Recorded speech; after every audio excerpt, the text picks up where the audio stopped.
First time I'm seeing some of these. These are amazing, guys. If you see some of these and you think they're yours, tag them. Let's hear what they are in the comments. Let's see if it's accurate or not. I'm sure you're going to get your knife.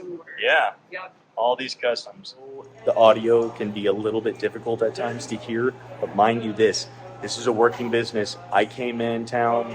I do not want them to shut down. I have asked them to just continue and keep working because I'd love to keep seeing it. It's around lunchtime, so they don't have everything going on as usual, but I'm not going to ask them to delay, especially if I was the reason that your knife didn't get to you this week and it should, or finish this week and it should, and I'm the reason. I would feel terrible. So the audio is my fault. I accept that.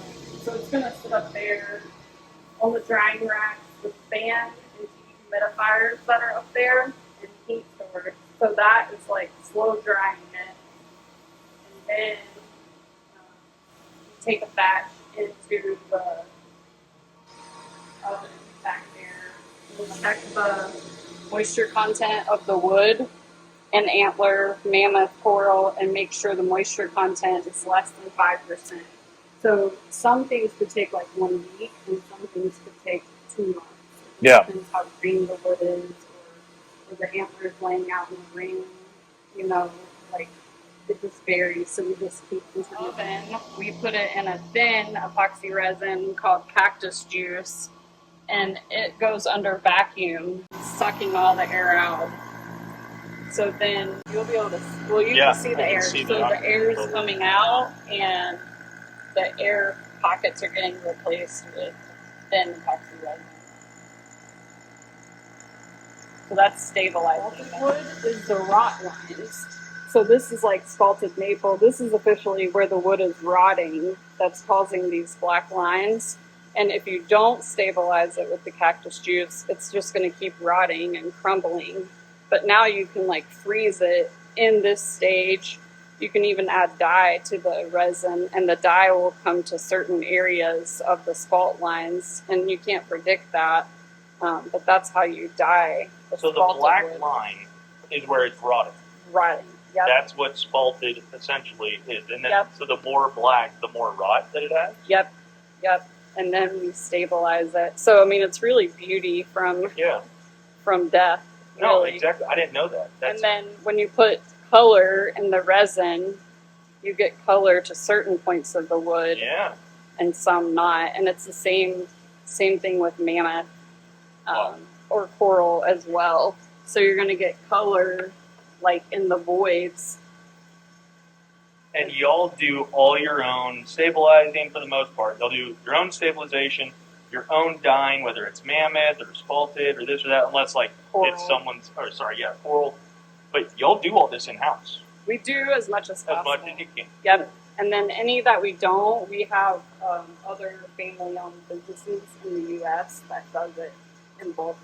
Small family-owned businesses within the. That's awesome. Yeah. Like that is, y'all practice what you preach. That's excellent. That's just awesome. It's going to go to a pressure pot for a week. So just in case taking the air out doesn't fill it, then we add pressure to it. So there's mousse in here. Today is the day that we'll take it out and put it in the oven to bake or like harden the cactus juice inside of the oven. So it stays in there a week, and then it stays in here another week? Yep. So that's, that's an easy, at least a month, because however long it takes in the dry, then a week. So how long does it take to dry? You said anywhere from 2 weeks to a month? Yeah, 2 weeks to a month for drying. So, but longer is better? The moisture. Wow. Yeah. Once the moisture content's under 5, and then we'll take it out and individually wrap it and bake it to harden the cactus juice or epoxy inside where it's at. Wow. So how many pounds do you think is in that? It's hard to say. Yeah. Y'all try to do as much as y'all can. Try to just keep up, I'm sure? Yep, we always have something drying, something vacuuming. There, here. So it's a constant rotation. Wow. Yep. Every week we rotate more. We individually wrap each piece in oil, and that just keeps the resin like sealed in as each one of it's baking. So sometimes you'll have a little extra seep out. So this is how it'll come out of the oven after we've baked and hardened the epoxy resin. And then from here, we'll slice down some sides to get it flat on the saw, and then we're gonna slice into it. So here, we slice into it. This one has a crack, so either it'll go on a skinny knife or this section will be wasted. You don't know until you get into it what's in the center. But yeah, we'll just keep slicing it, and then after that we take it to the drum sander and drum sand it, and then the antler at that point or wood is ready to use. But coral or mammoth, after it's drum sanded, will have to get laminated. So this is mammoth tusk. It's been drum sanded, but now it's going to have to get laminated onto G10 or micarta for drilling, cutting, because coral and mammoth are more fragile. It can like crack or shatter. Mm-hmm. So we apply it to a rigid liner just for working with it. We do the same with our handles after the fact as well, but we do this before we even make the first cut outside the initial block, just to prevent cracking, shattering, or chipping with drilling. Let's say and I'm skipping around here, but if on a final product, on the blade, ready to go, ship it out, they use it, they toss it around, they're using it with interpreters. If it gets cracked or chipped, the whole knife does not have to be completely started over. Like, it technically could be repaired, or is it hard to say? Sometimes we can repair it with resins, and then sometimes we can just change out the handle. The one little part? Yeah. But for the most part, the stabilization, even on the more fragile pieces, putting this liner on there really makes it a lot more workable and not as fragile, I guess, in the long run. That's why a lot of times is that why y'all recommend some doing thicker liners or a different liner or a liner in general? Yes. So Perfect. We require that, and also whenever we join materials together, we require a spacer, because it does make it more stable to work with, and also it increases the epoxy that you're able to get on the knife to help hold everything together. And then the other thing it does is while we're shaping the material, you get heat from the sandpaper that we shape it with, and heat breaks down the epoxy. So this is kind of a barrier between the metal and the material itself that's just going to help add an extra layer of epoxy and decrease heat while we're shaping the material. So we just want to do everything we can to make it the most rigid and durable as possible. Micarta is really good because it's essentially fabric and epoxy versus G10 being a plastic. This is more like fiberglass, micarta is. So it's just like a little bit more durable, but both of them are definitely waterproof and durable. So as I was walking through the shop here at Semper Sharp, I saw this and I was like, what is that? And it's muskox. The most badass mustache ever. I want a damn muskox knife. How awesome is that? Muskox. Holy smokes, that's legit. Process like mammoth molar and tusk, I said that we laminate it. Then we're able to make cuts on our table saw. This is to make the segmented handles. So the goal is to get a precise cut. Sometimes you get chipping, but you have to keep cutting. So this is where the liner comes into play. But you want to get a precise cut so that when these materials are paired, you're not going to have a glue line there. Yeah. So we have to check each piece to make sure we don't get a glue line. And then we also rough up these surfaces with sandpaper just to give the epoxy a little more place to stick as we rough up all of our liners and our true stone. Any materials that go in, we're going to rough it up, and then we're going to clean it all thoroughly with acetone to remove any oils, dust, anything that can make any bumps in between in the glue up process. So every single little piece gets obviously glued in, but it's not just like, oh, we'll slap it together. Like, it has to be clean, 100%. Yep. You can't have one little piece in there. And then it has to be symmetrical on both sides. So you couldn't use a piece of black here and here from different sheets of micarta or G10 because those can vary in like thousands. But as you start stacking it up, it adds up. So then when you go to put the knife on each side of the knife, you may get like a misaligned. Yeah. Because this one's a couple thousandths thicker than this one. So then you get misalignment. So we have to make sure everything is like the same thickness across the board as well. Oh, and so I'm that sure. you can get the. Yeah. And you got to double check every time before you do anything, because if one of these is mixed up or in this spot, you're starting over. Yep. That's a pain in the butt. Yeah, and Not a nightmare. waste of material. Yeah. Yep, for sure.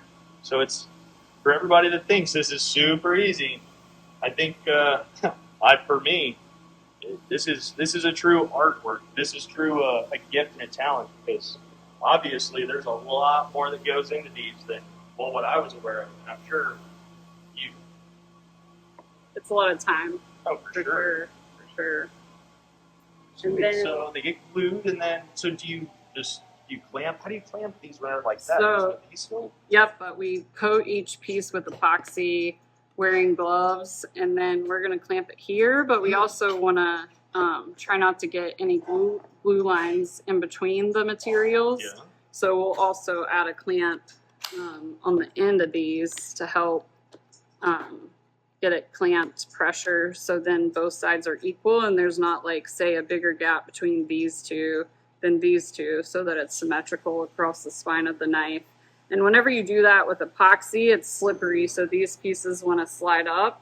So then we're constantly pressing down each piece as we're gluing, just to get it to be flat, Yeah. flush, and just to make sure there's no glue lines across it. You can get like floaters. Once you unclamp it the next day, you realize that this one didn't get pushed down as far. Yeah. So then whenever you turn it over, you're going to have to drum sand up the back and take off more material in the back because this should be flat. So sometimes you can have not pressed one or two down and you get a floater. So then you're going to have to take off material in the back enough to come up to here, or that could possibly be too thin. So you're just going to have to cut off and salvage what material that you can. Man, that's a process, but that's a lot. that's how you put your heart So into much it. more goes into these than I was aware. That makes these even more special in my opinion, especially to me, because so much TLC love and care, and hours of watching, checking, double checking, triple checking, and all stages go into these. 1 to 2 tenths to hundredths difference in thickness. So you might not see it, but we try to keep it all separate. But it is. It's enough It's to enough to if see you're if it's lining signed. it up Yeah. on the side. So whenever we cut them down to liner size, we keep this sheet separate from this sheet. We just only do spacers and liners with this sheet. Only spacers and liners with this sheet. So we band them separately so that they don't get mixed up. And that's with all pretty much G10, micarta, all of this as far as what the liners and little tiny spacers are going to be. Yep. One's got to be one, and that's what y'all just dedicated to. Yep. Get to the handle stage. You would be able to see the difference here whenever you're trying to get it to line up. You would have a thicker one on this side than this side, which could cause like misalignment in your stack. Sure. And as you add more materials, then there's more risk of it not lining up. So we started doing like double splits recently, but you get more risk of it not lining up to each other the more times you cut it and the more separate materials that you use. So it's our goal, to have the wood book matched across the handle and have the mammoth book matched across the handle, everything lined up. Try to show you like an example.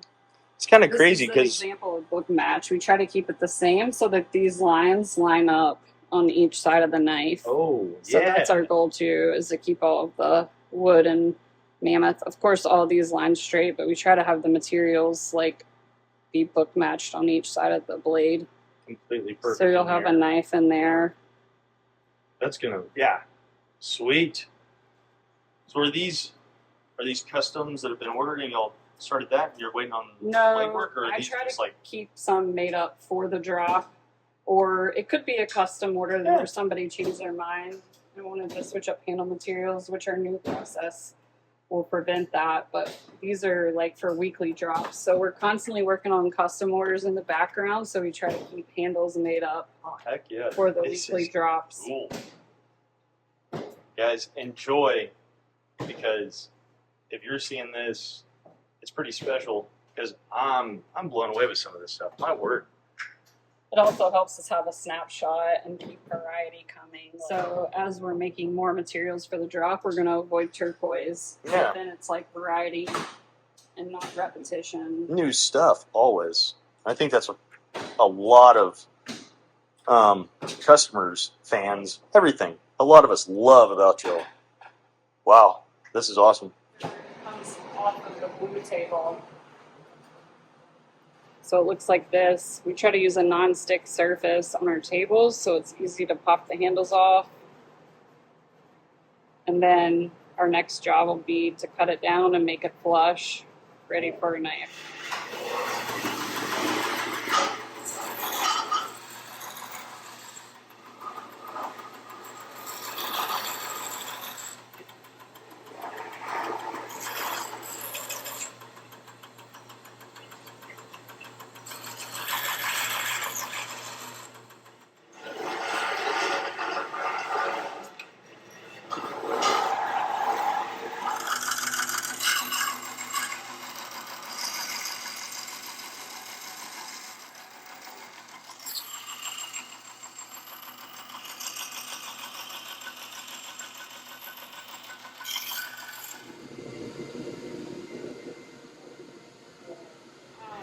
We have two saws. We have a diamond blade that we use for like antler, metals, and then we have a wood blade that we would use like this for like solid wood or softer materials. So the mammoth and coral and stabilized antlers essentially like rock.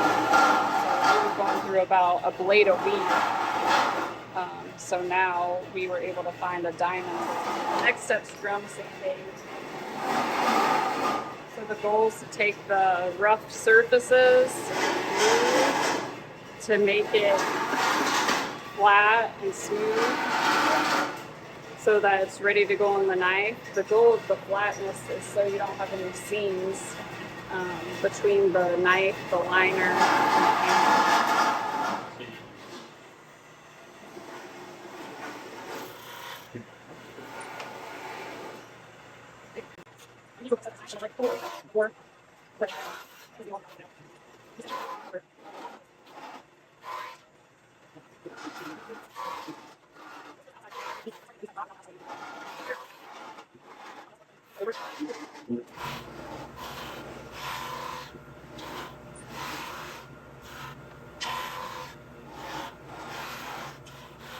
Some areas right here that aren't flat, you can tell by the difference in the color. God. So you want it to be flat so you can get the inside flat. Like rotate them around clockwise as we're drum sanding.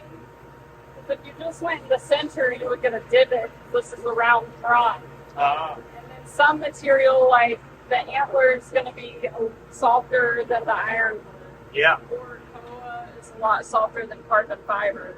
So you just kind of keep rotating it around each time you put it in. So not one corner is taking all the hit of the drum sander, or you're not getting a divot in the center by going through straight every time. You can check by squeezing it together, making sure that you don't have any gaps, and then we'll drum sand the inside to be flat. The goal of this is so when you put the knife in the center, you don't get any seams along here. If there's a divot, you can have a seam of glue here on this side. So you want it precisely flat so that there's no glue lines along the spine of the knife. Yeah. And at the same time, we're making sure all of our spacers line up. Because if this was not lined up right now, we could stop and salvage the end pieces and just toss the middle and start over with spacers if it wasn't lined up at this point before we. This difference, we're going to cut off the excess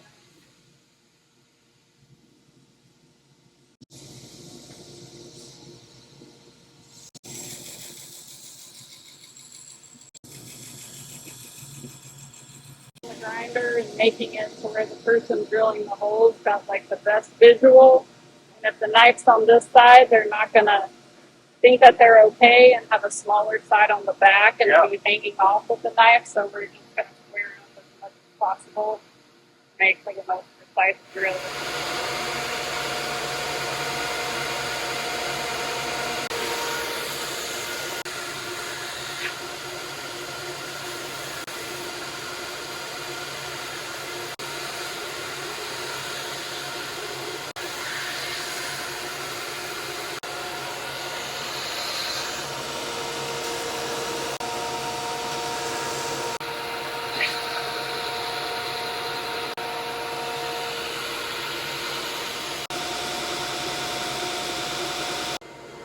So now the person drilling's got like the best line of sight for the spacers in here, curves and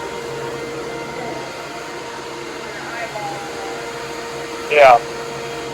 Just clean up all the way to the bone. Whenever the knives come out of the grinding room, Layman grinds all the bezels, then they come over here to Kayla's station. So Kayla puts all the acid etch, single acid splash, double acid splash, satin splash. She does all of the blade finishes. And then once she is done with the etching, then we use either a small tumbler or a big tumbler just to kind of wear off any excess, give it the tumbled look. And also, so any wear that's going to happen, we're trying to wear it down before you get it as the customer. So you're not putting it in your sheath and then getting like a light spot where the sheath is rubbing. And so she's doing this essentially as the blades come out and get ready. At the same time, y'all, or you and others, are working on the scales as everybody's jumping back and forth, I'm sure. But so there's multiple things going on in the process. It's not like, well, we're all doing this or this or this or this. It's like there's a lot going on. Yeah, so the blades are usually getting ground. Somebody's usually working on cutting out and heat treating more blades while the first, while the batch is getting ground. And then Landon's dropping those off in batches of like 4 to 6 to Kayla. And so while that is happening, she sets her timers and then works on gluing up the next week's scales or the next round of custom orders. But I think it's interesting that no one person only does like one specific thing. Like y'all are bouncing around a lot. Yeah. Y'all have multiple duties, multiple job assignments. It's not just, oh, you only do this or you only do this or you glue. To find a team that really works together to do all this is really, really special. Yeah. We just try to protect our culture. Yeah. Try to find people with the same values and the same work ethic. We want it to be like a relaxing work environment, so that's always our goal. Incredible. Safe place to have fun, work hard, so that we have time to go out and play hard. Yeah. So then after this gets prepped, then the knives get taped. We tape them at this point because the finish on these are going to be the final finish. So we put tape to protect the blade finish and the rock work because it is so hard to clean things out of the rock work we found out after the fact. So, a lot of trial and error, but we're protecting this because this is the final blade finish. And then it will go over to the drilling station to get handled put on. And if it's a custom order, it's going to come with its handle and its handle pins and with the instructions on the shape of the knife as well. And then if it's custom order, then Layman's just going to open the handle drawers and start choosing handles to put on the drop knives. And then, they'll get drilled here, and then they go back in there to get the shape put out. So the holes will get drilled, and Landon's gonna pins in after he drills the holes. All 3 of the holes are drilled. Like that. Yep. That's good. It'll be laying with it, and then we're gonna trace the rough shape of the knife. And then we'll take this to the saw and cut out the knife. And then everything, essentially, since those are glued, these are glued, pins are in, they shapes out, then it gets, I don't want to say glued, but epoxied all together with that softer, rubbery epoxy. Yep, we're going to cut it out, and we're going to make the final finish on the front of the knife as well before it gets glued on. Gotcha. And then that's how it looks in the blocky style. Ah, okay. Drill the holes. We'll take a cart of knives. Again, we work in batches, so 20 to 30 knives will get drilled out. And then we'll take the cart in there, cut the rough shape of the knife. We finish the fronts of the knife ahead of time so we don't mess up the finish of the blade. So this is the final finish of the front. And then we bring it back out. We're going to take the same care as we do with gluing the handles together. We're going to open it all up, clean everything with acetone, wearing gloves to remove like any particles, any oils from your hands or anything. And then we'll paint epoxy on there, glue it together again in the rough shape like this. And then we're going to clamp it all the way around and then let it sit until the next day. So this has all been cut and done. They've been slightly, not shaped, well, I guess so, slightly, but the pins have been in and it's all been glued together almost, right? Yep, it is glued together, yep. We use an epoxy that has to sit overnight, but it dries a little bit more rubbery. So that way, whenever you drop your knife, it's going to have some like give to it instead of a hard epoxy that's just going to crack. This is like a little bit more rubbery. So it has to get glued, and then it sits with clamps for a full night for the next day. It's not. So with that rubber, a bit more cushion. So I mean, everything obviously, and as we all watch and know, everything is on purpose and thought out ahead of time, drastically, to make sure that y'all are making the best product. That's the goal. That's So knives that are pretty that you can use that'll stand up to the field. Yeah. I thought they were still wet, but it's just the glistening. But that's really cool. First time I'm seeing some of these. These are amazing, guys. If you see some of these and you think they're yours, tag them. Let's hear what they are in the comments. Let's see if it's accurate or not. I'm sure you're going to get your knives. Yeah. Yep. All these customs.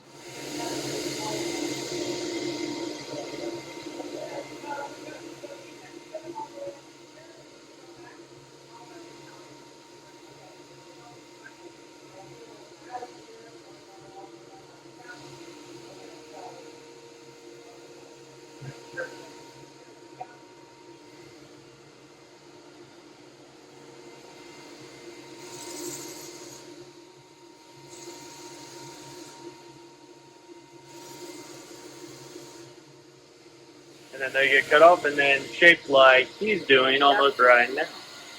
And since he's working, I'm not going to go in there and bother him, but y'all get the idea, and I'm sure y'all have seen other videos and whatnot, so we're not going to go deep into that, but I definitely wanted to touch on some of this process as far as the scales go. And that's because there are a lot of people that do not understand what all goes into just the scale material. Simple little changes in the process will drag this on. And I don't mean to say drag it on, but it delays the final product from actually exiting the shop. Not a big deal. I can honestly say that. But when one or two little details are changed and that delay gets pushed back, it delays other orders. It delays the drop knives. Because I see a lot of people say, why is this so much? Why is this more than this? Well, why does this take longer? Well, my custom order took months longer than his, and he placed his after mine. He got his. Here's the thing, depending on what you order, every single knife, not even every single order, but every single knife is so different, so complex, so unique, so custom, that it takes longer in a lot of other situations and scenarios. So where it's like, well, I want this and this and this thing, 10 different items or materials on it. Some knives are going to take longer. It's not the blade shape. That has a little bit. But whenever we're talking scales, I had no clue. So much went into scales alone. And this seems to be one of Haley's forte and amazing gifts. Manufacturing scales is such a, I would say, science. Because there's so much science that goes in, from stabilization to the pressure to the baking of all the moisture out of the wood, to curing it, letting it sit, to the gluing, having it all lined up perfectly, then the fabrication of all that in there. Cool. It's in the drawer. That's it. Wow. So this is the custom table They're all area. the custom All right. handles that are waiting on the blades to come through. So- all those blades will be ground this week. You can Man, this is. Oh, you even separate all the pins out of everything. Yep, we want to go ahead and reserve any pins that customers chose, whether it's red, white, blue, or eagle, or Semper Sharp pin, or if they have a set of knives, we want to guarantee that if you have enough, if the blades aren't being made at the same time for some reason, that they have the matching set and everything else. So, let's say you had everything you needed, including like dyed material, whether it's mammoth tooth or epoxy or anything. If you had everything from start to finish, if you had to stabilize and then pressure and then bake and everything, so making a scale for a knife could actually take 2 weeks to a couple of months. Yeah, depending on the material requested and how dry Yeah. we have it, and then how long it takes for the dye to get in, if the color's being dyed. So like over there a week at least. Over there at least 2 to 3, maybe 4 weeks or longer in the oven, Yep, drying. and then the pressure a week. Yeah. And that's assuming that you have everything. Yeah. But even then, that's why you're constantly rotating. So that's You always have it on hand. That's how you're able to do the 30-day turnaround in most cases. Yep, and we'll communicate if it's a one-off or we're making some like part of custom. Yeah. Or somebody, we let them know, like, hey, we have to get a specific epoxy resin, make the handle scale ourselves, so we have a little bit longer lead time. So we're trying to use that if it's a one-off or specific material that we don't have. Try to pay attention to what people buy and talk about, like, Yeah. is blue the most common color, black and brown is the most common color, less green, less purple, or, like try to pay attention to those things and let that dictate the inventory that we have. Cool. And so, like we were just saying, these are just the scales. The blade, whether, like she said, a one-off, going to get, well, it has to go into the computer first, but then the water jet, and then it goes over. It's got to be heat treated and everything tempered, and then so Landon does the beveling, or what do you grinding of the blades and everything. So, but at least now we're starting to understand the lengthiness and the timeline of the process. But I know that their goals are going to be to have a custom order, and for the most part, get that kicked out and turned around in 30 days or so. But still, for a 30-day order to be placed, worked on, completed, shipped out, and in my or your hands, the customer, that's a pretty darn good timeline. And I think what I might do is a video on the comparison and breakdown of their old custom order method and means and timeline versus their new. Because right now, my number just a few days ago pretty much got called. I was custom order number 3 on their new ways and methods. So I'm going to actually start the process of seeing it, and I'll do a video and a review of the old way versus the new, my thoughts, my opinions. So in the new custom order process, we're going to do like numbers 1 through 3, and we want to communicate with you each step of the process. We want to show you your knife being cut out on the water jet, the heat treating part, so that you're a part of your build. The only fear I have about that is that you make your handle decisions and you see them in a rough state and you think, you just panic, like, well, that's not how I pictured it, or that's not how I ordered it, or there's not enough figuring in the wood. So I just want to let you know that you're going to see like rough pictures, but don't panic, because if it turns out ugly, we're going to tell you, hey, we need to remake it. There's not enough figuring in that, or we're not happy with that. We're not going to send it out. So my main thing is don't panic if you feel like you can't picture it finished on the knife. We're not going to let ugly knives leave the shop. We'll advise you if your materials are not looking good enough together. We would talk to you about that before we put it on your knife. So, Well, that's awesome. So at least they're not just going to sit there and, well, as you say, panic that, well, that's not what I had imagined. yeah, So that's awesome. So you're going to take a lot more, personal consideration and time for the customer, excuse me, to make sure that they're always happy, which I've always done for the record. I can attest and vouch for that, but to be able to see your process and everything, I think this is going to aid them in feeling that they're personally and self-invested. I mean, heck, it's their money and your money and time as well, but ultimately, these are what's going to make these knives so amazing and mean so much to people that, you know, they get passed down from generation to generation, heirloom pieces, you name it. These things are fantastic. Yeah, we want to make it just how you imagine. So. Oh, that's cool. Red, white, and blue mammoth. Is that black spacers? Yeah, we just did a thin black spacer. I mean, we have to do spacers between. You don't have to have like a stone spacer or a wide spacer, but we at least have to buffer some of the ink that we were talking about earlier between the materials. And that looks really good. I mean, as simple as black is, that looks really crisp and just, man, why didn't I ever think of the red, white, and blue mammoth more? Especially with the diagonal. Yeah. That looks so good. I don't know who you are that ordered that, but well played. That's fantastic. Well, thank you so very, very much, Haley. It has been just a blessing and a gift to come by, see everything. This is so cool. We love what we do, and you guys make it possible. So we appreciate you and your support. We truly love this, and love doing it for you guys. Thank you for the support. Nice to meet you in person finally.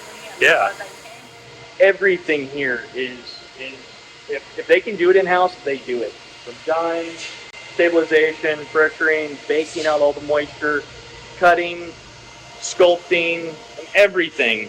Just in case this is the first time you're watching my channel or anything, what I'm going to do is I will put a link down in the description below. All you have to do is click on it. It shoots you over to Semper Sharp's website. Check out all their website. Their drops are at 5 p.m. Alaska time every Friday. They talk about it, and they also show you what's going on their Instagram page. And I'm going to put that down in the description as well. So go check them out and buy a really, really, really awesome knife. With that, I'm Mark O'Neill with O'Neill Outdoors. Y'all take care. Stay safe.